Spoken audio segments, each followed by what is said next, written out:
Kita baca Yohanes 8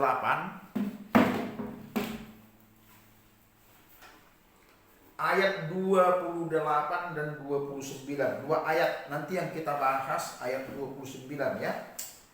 Demikian firman Tuhan. 1, 2, 3. Maka kata Yesus, apabila kamu telah meninggikan Anak Manusia, barulah kamu tahu bahwa akulah Dia, dan bahwa aku tidak berbuat apa-apa dari diriku sendiri, tetapi aku berbicara tentang hal-hal sebagaimana diajarkan Bapa kepadaku. Dan Ia yang telah mengutus aku, Ia menyertai aku.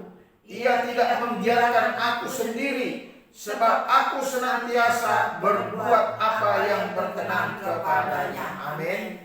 Berbahagialah kita yang membaca firman Tuhan dan melakukannya tiap-tiap hari ya. Ini luar biasa firman Tuhan ini. Kita buat satu tema Yohanes 8 ayat 29, yaitu utusan yang selalu berbuat apa yang berkenan kepada Tuhan. Utusan yang selalu berbuat apa yang berkenan kepada Tuhan. Nah, saudara-saudara yang kekasih dalam Tuhan Yesus, Bapak Ibu Saudara yang mendengar suara Tuhan, firman Tuhan di luar sana. Saudara dan saya, kita semua anak-anak Tuhan yang menerima Yesus sebagai Tuhan dan Juru Selamatnya secara pribadi, harus menyadari diri kita sebagai seorang utusan Tuhan. Seperti Yesus Kristus diutus oleh Bapa ke dalam dunia ini. Bagaimana caranya? Ya karena kita menyadari utusan Tuhan, kita harus selalu berbuat apa yang berkenan kepada Tuhan. Seperti dalam ayat 29 yang terakhir. Sebab aku senantiasa berbuat apa yang berkenan kepada Tuhan. Apa itu berbuat apa yang berkenan kepada Tuhan? Contohnya apa? Kasihilah Tuhan Allahmu dengan segenap hatimu, ya, dengan segenap jiwamu, dan dengan segenap akal budimu, ya. Kemudian yang sama dengan itu kata Tuhan, kasihilah sesama manusia seperti dirimu sendiri. Ini dia. Jadi berbuat apa yang berkenan kepada Tuhan itu menyadari kita utusan Tuhan dan kita mengasihi Tuhan. Nah, bagaimana mungkin kita bisa mengasihi Tuhan kalau saudara dan saya tidak mengasihi sesama manusia seperti diri sendiri? Jadi pelajaran Alkitab yang paling utama dari Kejadian sampai Wahyu, intinya cuma dua kata Tuhan Yesus. Dikumpulin semua firman Tuhan dari Kejadian sampai Wahyu. Hanya dua kata Tuhan Yesus. Apa itu? Kasihilah Tuhan Allahmu dengan segenap hatimu, dan dengan segenap jiwamu, dan dengan segenap akal budimu.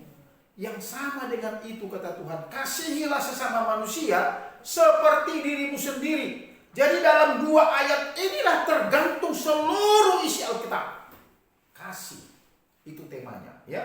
Jadi di sini berkenan kepada Tuhan, melakukan firman Tuhan, melakukan dari Kejadian sampai Wahyu, perintah-perintah Tuhan, setia kepada Tuhan, taat kepada Tuhan, beribadah kepada Tuhan, ada pujian penyembahan kepada Tuhan. Amin. Ini yang penting saudaraku. Walaupun kita beribadah kemana-mana, haruslah kita senantiasa berkenan kepada Tuhan. Ini luar biasa ini, ya. Nah, kalau kita berkenan kepada Tuhan, setia kepada Tuhan, lakukan firman Tuhan, menjadi pelaku firman. Kalau dalam tadi yang dua ayat itu mengasihi Tuhan dan sesama, tertulis dalam Matius pasal 22 ayat 37 dan 39.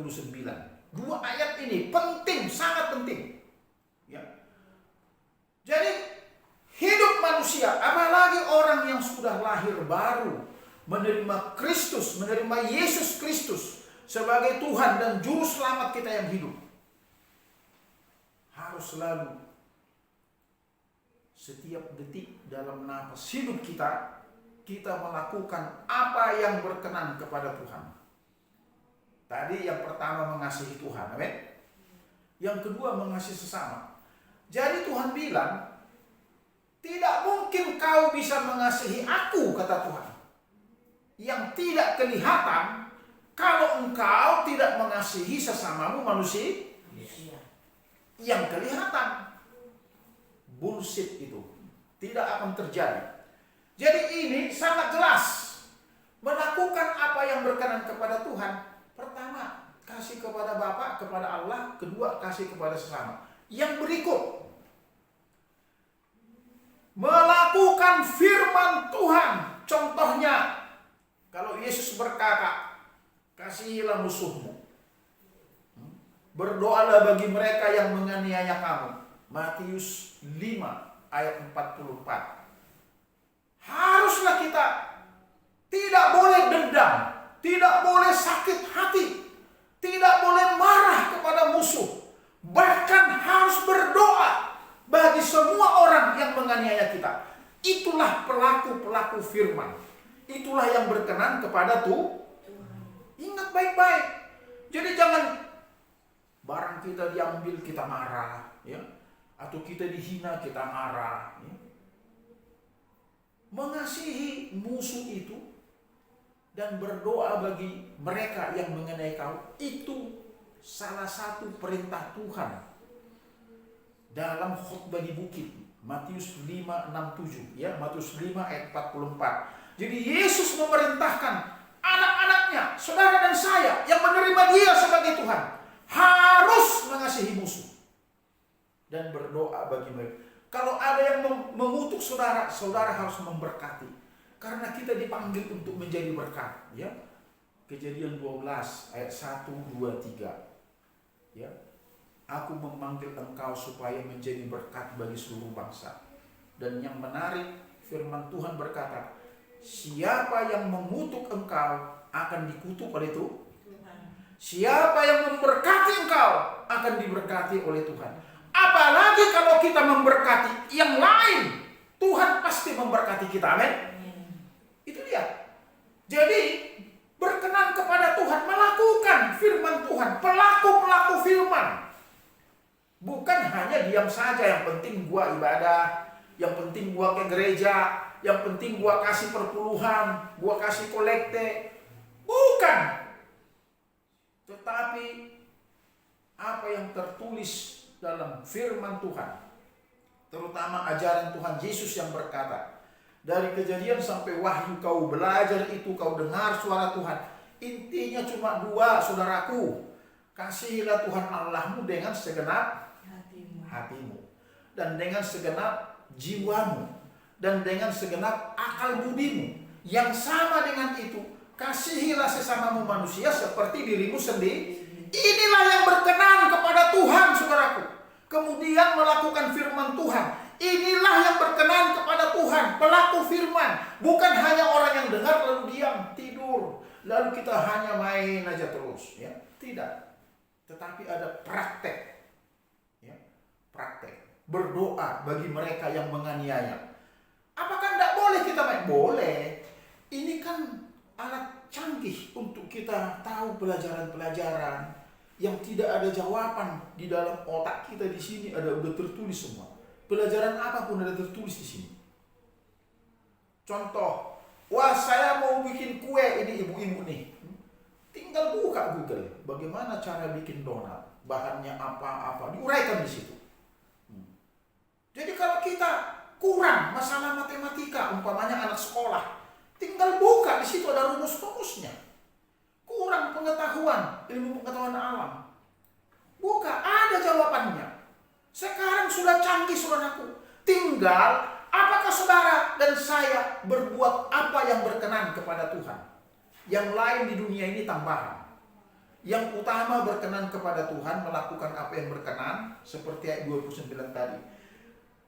Karena sebelum ayat ini diuraikan oleh Tuhan, orang-orang Israel itu mereka tidak mengerti ayat 27 bahwa Yesus atau Ia berbicara kepada mereka tentang Bapa. Maka kata Yesus ayat 28, apabila kamu telah meninggikan anak manusia, barulah kamu tahu bahwa akulah dia. Jadi Yesus menyatakan dirinya lah yang diutus. Dan bahwa aku tidak berbuat apa-apa dari diriku sendiri, tetapi aku berbicara tentang hal-hal sebagaimana diajarkan Bapa kepadaku. Jadi Yesus taat kepada Bapa. Harusnya kita taat kepada Tuhan Yesus. Nah, lalu kalau kita taat kepada Tuhan Yesus, ya, kemudian apa ayat 29? Dan Ia yang telah mengutus aku. Ya, ini Bapa Allah mengutus aku, huruf besar, mengutus Yesus, ya. Ia menyertai aku. Sebagai utusan Tuhan, ada jaminan Bapa menyertai Tuhan Yesus. Kita juga harus percaya sebagai utusan-utusan, duta-duta Injil di tengah-tengah dunia ini. Utusan Injil, ya. Duta-duta Injil, saksi-saksi Kristus. Kita harus percaya bahwa kalau Yesus disertai Bapa, Yesus pasti menyertai saudara dan saya. Amin. Itu sebabnya Immanuel. Apa itu? Matius 1, 2, 3, ya. Yesaya 7, 14. Allah menyertai dia. Allah menyertai kita, saudara dan saya, Immanuel. Tujuan Yesus datang ke dunia ini supaya Allah yang di sorga itu menyertai semua umat manusia yang mau menerima anaknya yang tunggal, Tuhan Yesus Kristus. Jadi kita disertai oleh Allah, disertai oleh Bapa, seperti Kristus disertai. Nah, kita disertai oleh Tuhan Yesus. Kata disertai, ya, Immanuel, the Lord with me. Nah, kalau Tuhan menyertai kita, apalagi problem kita, saudara? Tentu semua masalah-masalah pergumulan kita. Tuhan menyertai kita, jangan takut. Don't fear, don't be afraid about everything. Because Lord with us. Tuhan menyertai kita, amin? Ingat baik-baik, itu yang pertama yang kita dapat. Kalau kita menyadari sebagai utusan Tuhan dan melakukan apa yang berkenan kepada Tuhan. Yang kedua, Tuhan tidak membiarkan kita sendiri. He has not left me. Ya. Nah, dua-duanya ini dari bahasa Ibrani.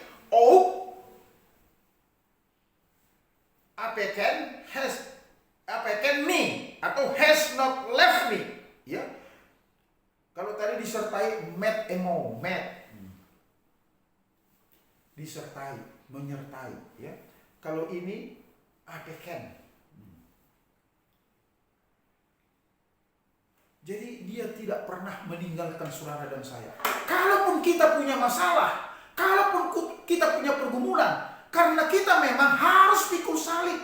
Dalam pikul salib itu ada penderitaan. Seperti yang dilakukan oleh Kristus sampai ke Golgota, dia menderita, ya, dia mencurahkan darahnya, dia menyerahkan tubuhnya tercabik-cabik. Untuk apa? Untuk saudara dan saya, untuk semua orang yang percaya kepadanya, tidak lagi mengalami kematian yang kekal. Dia sudah pikul semua segala kutuk, segala sakit penyakit kita di atas kayu salib. Amin. Supaya saudara dan saya yang menerima dia sebagai Tuhan dan Juru Selamat yang hidup bisa masuk surga. Inilah tujuan utama manusia di muka bumi ini. Supaya manusia bisa masuk surga. Tetapi bagaimana caranya? Tadi, melakukan apa yang berkenan kepada Tuhan. Menyadari diri sebagai utusan Tuhan. Akibatnya, Tuhan menyertai kita. Ya. Yang kemudian, Tuhan tidak akan meninggalkan kita sendiri, ya. Tidak membiarkan kita sendiri dalam segala masalah-masalah atau pergumulan-pergumulan kita. Amin. Dalam satu ayat ini saudara percayalah, sebagai utusan Tuhan yang melakukan apa yang berkenan kepada Tuhan, saudara dan saya pasti disertai Tuhan. Dan Tuhan pasti tidak akan membiarkan saudara dan saya sendiri menghadapi masalah-masalah kita di muka bumi ini. Amin. Mari kita berdoa. Bapa, kami mengucap syukur firman-Mu sangat jelas hari ini, bahwa kami sebagai utusan Tuhan yang melakukan yang melakukan firman Tuhan, ya, yang taat kepada Tuhan, melakukan, berbuat apa yang berkenan kepada Tuhan. Kami percaya Tuhan Yesus Kristus menyertai kami dan semua orang yang mendengar firman Tuhan hari ini. Bahkan Dia tidak akan membiarkan saudara dan saya, kita semua yang percaya, menghadapi segala masalah-masalah kita, pergumulan-pergumulan kita. Inilah yang bisa saya sampaikan dari satu ayat firman Tuhan dari Yohanes pasal 8 ayat 29, ya, bahwa kita sadar kita utusan Tuhan, bahwa kita melakukan apa yang berkenan kepada Tuhan, kemudian Dia akan menyertai kita dan Dia juga tidak membiarkan kita sendiri dalam segala pergumulan kita. Amin. Karena itu terima kasih Bapa, kami bersyukur untuk firman Tuhan ini. Berkatilah semua orang yang mendengar firman Tuhan hari ini, siapapun mereka, dimanapun mereka berada, khusus kepada kami, seisi rumahku, anakku, istriku, anak-anakku semua, mulai dari Tara, Maria Kasih, atau semua anak-anakku, semua keluargaku yang mendengar firman Tuhan, betul-betul menyadari diri kami bahwa kami adalah utusan Tuhan dan kami harus selalu terus-menerus melakukan apa yang berkenan kepada Tuhan, yaitu taat dan setia kepada Tuhan, mengerti bahwa kasih Kristus mengalir dalam kami sehingga kami mengasihi Allah dengan segenap hati dan mengasihi sama manusia seperti diri kami sendiri. Dan kami harus percaya sebagai utusan Tuhan ada penyertaan Tuhan dalam kehidupan kami dan Dia tidak akan membiarkan kami sendiri. Kami bersyukur dalam nama Tuhan Yesus Kristus. Haleluya, semua yang percaya sama-sama katakan amin. Amin.